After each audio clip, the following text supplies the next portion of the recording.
Hello everyone, welcome to my channel. जैसे कि आप सबको पता है कि अब नीट का पेपर बच्चों का हो चुका है बहुत पहले। तो अब आंसर की आ चुकी हैं।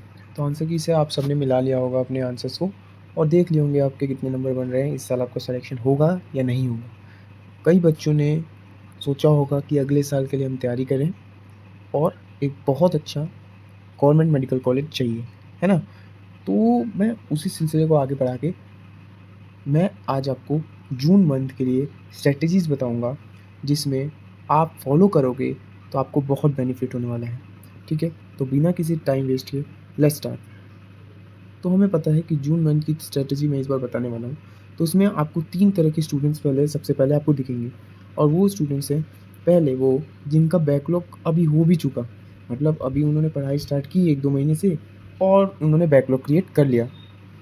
नेक्स्ट वो स्टूडेंट है जिन्होंने अब सोचा है कि अब हम स्टार्ट करेंगे।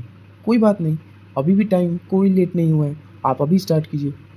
दूसरे तीसरे स्टार्ट के बच्चे आते हैं जिनका बैकलॉग बिल्कुल नहीं है, वो कंसिस्टेंट हैं, डिसिप्लिन हैं और कोई बैकलॉग नहीं क्रिएट किया। तो सबसे पहले हम बात करते हैं फर्स्ट टाइप ऑफ स्टूडेंट्स की, जिनका नाम है स्टूडेंट्स विद बैकलॉग। तो स्टूडेंट जिनके बैकलॉग हो चुके हैं उनको मैं एक एडवाइस देना चाहूँगा। वो एडवाइस ये है कि आप बैकलॉग को एक मुश्किल चीज़ मत मानो कि आप इसको कंप्लीट नहीं कर सकते। आप बैकलॉग को 1 सेकंड में कंप्लीट कर सकते हो, बस आपको डिसिप्लिन और थोड़ा-सा हार्ड वर्क करना पड़ेगा। और स्मार्ट वे में आपको बैकलॉग कंप्लीट करने का मैं रास्ता बताता हूँ। When I was preparing for NEET, तब मैं अपने बैकलॉग को मात्र मुश्किल से मुश्किल 3-4 दिन में कंप्लीट कर लेता था, चाहे वो 4 दिन का मेरा बैकलॉग छूटा हो या फिर 5 दिन का बैकलॉग हो।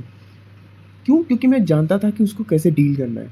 सबसे पहले कई बच्चे गलती करते हैं ये कि हम सोचते हैं कि अगर हम बैकलॉग कंप्लीट करेंगे तो हम लाइव लेक्चर्स जो होते हैं, जो साथ-साथ वो चल रहे होते हैं, उनको छोड़ देंगे। ऐसा आपको बिल्कुल नहीं करना है। ये एक रॉन्ग तरीका है प्रॉब्लम सॉल्व करने का। क्योंकि आज आप बैकलॉग तो कंप्लीट कर लोगे, पर आप वो जो लाइव लेक्चर जो आपने छोड़ दिया है, वो आपका नेक्स्ट बैकलॉग बन चुका होगा। तो इसलिए हमें ये नहीं करना है। सबसे पहला सजेशन मैं यही दूँगा कि go with the flow bro. अगर आप साथ-साथ चलो, मतलब आपके जो आज के लाइव लेक्चर्स हैं हर सब्जेक्ट के, वो आप देख रहे हो रेगुलरली एंड आपको एक्स्ट्रा टाइम निकालना है, चाहे आप रात में निकालें या सुबह मॉर्निंग में निकालें, फॉर बैकलॉग के लिए। मतलब आपका अगर कितने भी दिन का 1-2 दिन 4 दिन का बैकलॉग है, आप थोड़ा-थोड़ा वीडियो देखें। आप 7 घंटे पहले सोते थे, आप 4 घंटे सोइए, पर आप जितनी जल्दी बैकलॉग को कंप्लीट करेंगे, आप उतना ज़्यादा फ्लो में आ जाएँगे, कॉम्पिटिशन में पार्ट लेंगे। तो इसीलिए बैकलॉग को आराम से, शांति से और जल्दी कंप्लीट करिए। इसके लिए सबसे मेन है कि आपको अपने टाइम को मैनेज करना होगा। जहाँ-जहाँ पे आपका टाइम वेस्ट हो रहा है, आपको देखना पड़ेगा, एनालिसिस करना पड़ेगा और वहाँ से वो टाइम को निकाल के आपको यहाँ पे समय देना पड़ेगा।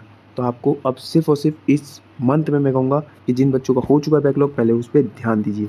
अब हम चलते हैं नेक्स्ट टाइप ऑफ स्टूडेंट्स पे। ऐसे स्टूडेंट जिन्होंने अभी नीट का एग्ज़ाम दिया और ये सोचा है कि अब हम आ गया है, रिज़ल्ट आने वाला है, एनालिसिस देख लिया उन्होंने, ओएमआर मिला ली, तो पता चला उनको कि अब हम स्टार्ट कर सकते हैं। तो देखो, पहली बात तो बच्चों, आप स्ट्रेस मत लो कि आप रेस से अब बाहर हो गए हो, अभी स्टार्ट करेंगे तो लेट हो जाएगा। नहीं, ऐसी बात कोई बात नहीं है, कोई टेंशन की बात नहीं है, क्योंकि अभी कई बच्चे हैं जो जुलाई से भी स्टार्ट करेंगे, अगस्त से भी स्टार्ट करेंगे, सितंबर से भी स्टार्ट करेंगे, ये चलता रहता है। आपको घबराना नहीं है। टेक अ डीप ब्रेथ और आप एक फ्रेश स्टार्ट करो, ज़ीरो से स्टार्ट करो। अगर आपको बिल्कुल नॉलेज नहीं है, अगर आपने 11th-12th थोड़ी बहुत बर्बाद कर दी थी या फिर कैसे भी वो नहीं कर पाया, है ना? तो आप बिल्कुल ज़ीरो से स्टार्ट करो, बिना ये सोचे कि मेरे को इससे कॉम्पिटिशन करना है या फिर इसको मैं देख रहा हूँ। आपको किसी को ध्यान नहीं देना है, आपको अपने आप से कॉम्पिटिशन करना है, बस आप ये फॉलो कीजिए, ठीक है?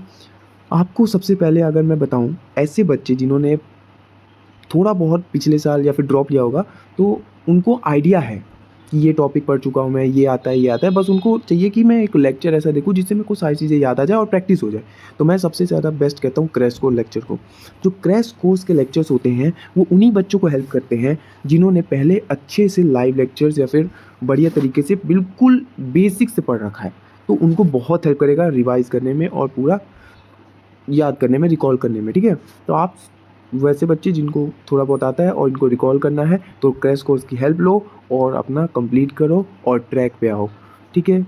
अब हम चलते हैं नेक्स्ट तरह के बच्चों पे जिन्होंने प्रिपरेशन बहुत अच्छे से स्टार्ट कर दी है और वो लगे हुए हैं बिना किसी बैकलॉग के। तो सबसे पहले भाई ये कीप इट अप करो। और ये मैं अभी के लिए शाबाशी नहीं दे रहा हूँ, मैं शाबाशी उस बच्चे को कहता हूँ जो पूरे साल कंसिस्टेंट रहेगा बिना किसी बैकलॉग या फिर अपना डिसिप्लिन जो नहीं तोड़ेगा, वो उसको मैं कह रहा हूँ ऑल द बेस्ट।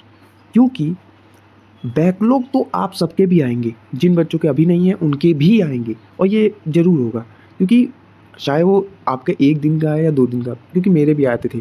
पर हमें उससे डील करना है, घबरा के नहीं, हमें बिल्कुल कंसिस्टेंट रहना है। कोशिश करिए कि पूरा अच्छे से आप ये पूरे साल कर रहे हैं। तो देखो, तुम्हारा अगर तुम बिल्कुल रेगुलरली साथ-साथ में चल रहे हो टीचर्स के साथ, तो आपका मेन काम रह जाता है कि आपके पास थोड़ा बहुत टाइम बचा होगा एक्स्ट्रा, तो उसमें आपको सिर्फ और सिर्फ प्रैक्टिस पे ध्यान देना है, क्योंकि more the practice more the success, ठीक है।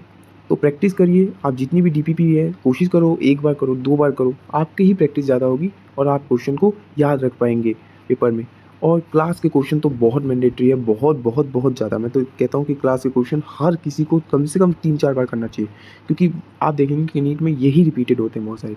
और अगर आपके पास सोचते हो कि I need more practice on this topic, आप ये सबसे पहले आपको ध्यान देना है कि मेरे को वीक टॉपिक्स को आइडेंटिफाई करना है और वीक टॉपिक ढूंढो, मॉड्यूल पकड़ो, उसके 20 क्वेश्चन करो, 30 क्वेश्चन करो, पर उस टॉपिक को अभी स्ट्रॉन्ग कर लोगे तो बाद में मुश्किलें नहीं आएंगी। तो याद रखो, मैं ये अब लास्ट पॉइंट बोलने जा रहा हूँ, सबके लिए है ये, ऑल टाइप ऑफ स्टूडेंट्स के लिए है और सबसे ज़्यादा मैं इम्पोर्टेंट भी इसी को मानता हूँ, that is revision is the key to success. जिस बच्चे को सब कुछ आता है और अगर उसने रिवीजन नहीं किया, सब कुछ पढ़ लिया और सोचा कि मैं पेपर में सारे क्वेश्चन कर लूँगा, it is not possible at all.